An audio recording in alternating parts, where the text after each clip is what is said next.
হার্সিল বলে জায়গাটা ঘুরে নেওয়ার পরের দিনে আমাদের প্ল্যান ছিল আমরা গঙ্গোত্রী যাব। শেয়ার কারের জন্য সকাল থেকে আর ওয়েট করিনি। দুপুর 12টা নাগাদ আমরা বলে দিয়েছিলাম একটা গাড়িকে, আর সেখান থেকেই আমাদেরকে পিক আপ করে নিয়েছিল একেবারে হোমস্টের সামনে থেকে। আমরা সব নিয়ে বেরিয়ে পড়লাম মোটামুটি দুপুর 12টা নাগাদ। 25 কিলোমিটার দূরত্বে আমাদের এই গঙ্গোত্রী ধাম, আর সেখানে আমাদেরকে দিয়েছিল একটা রুম আর তার সাথে এরকম একটা অ্যাটাচ বাথরুম। এখান থেকে আমাদের একটা প্যাকেজ শুরু হয়ে গেছিলো, যেটা আমাদের গোমুখ প্যাকেজের মধ্যে ইনক্লুডেড ছিল। এই প্যাকেজটা আপনারা কিভাবে বুক করবেন সেটা আমি পরের ভিডিওতে জানিয়ে দেব। তারপর পুজো দেওয়ার জন্য এই কাকুর কাছ থেকে আমরা সমস্ত সরঞ্জাম নিয়েছিলাম। গঙ্গোত্রীতে আমাদের পুজো দেওয়া হয়ে গেছে, আর টিপটা এরকম ভাবে পরিয়ে দিয়েছে আমাকে। একটু বৃষ্টি পড়ছিল তার জন্য আমি রেনকোট পরে এসেছি, প্রচণ্ড ঠান্ডা। আচ্ছা, মন্দিরেরও কিছু ফটো দেব ভিডিও। গাড়োয়াল হিমালয়ের বুকে হিন্দুদের এই পবিত্র ধাম হচ্ছে গঙ্গোত্রী। সেই দিন আমরা 4টে সাড়ে 4টে নাগাদ পুজোটা সম্পন্ন করলাম। এই সময়টা মন্দির অনেক ফাঁকা থাকে, কারণ এরপর মন্দির বন্ধ হয়ে যায় 1 ঘন্টার জন্য সন্ধ্যা আরতির কিছু জিনিস আয়োজনের জন্য। এরপর 6:30 নাগাদ সন্ধ্যা আরতি শুরু হয়, তার আগে হয় কিছুক্ষণ ধরে গঙ্গা আরতি। দুটোই আমরা দর্শন দেওয়া হয়ে গেছে।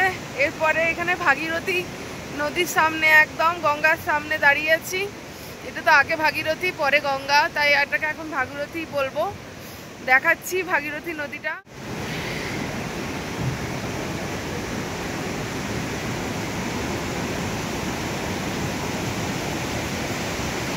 দারুণ লাগছে।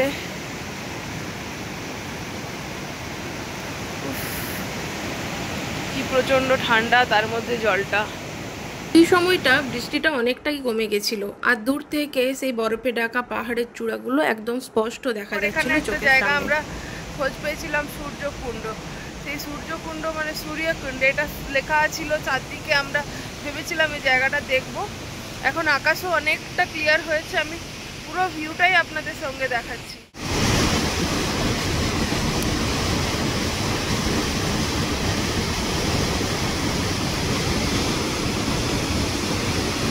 এটা হলো সূর্যকুণ্ড। এরপর ঠিক সন্ধ্যে 6:30টার সময় শুরু হলো গঙ্গোত্রী মন্দিরে সন্ধ্যা আরতি। এর আগে আমাদের গঙ্গা আরতিও হয়েছে, কিন্তু গঙ্গা আরতির ভিডিও কোনোভাবেই করতে পারলাম না, কারণ একেবারে নদীর সামনেই সেটা হচ্ছিল। তারপরে চলে এলাম মন্দিরে, এবং মন্দিরে পুরো সন্ধ্যা আরতিটা 1/2 ঘন্টা ধরে আমরা দেখলাম, এবং সত্যি খুব ভালো লাগছিল এই মুহূর্তটা।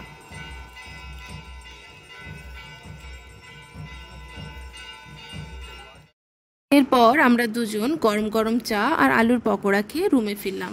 তাহলে আজকের জন্য টাটা।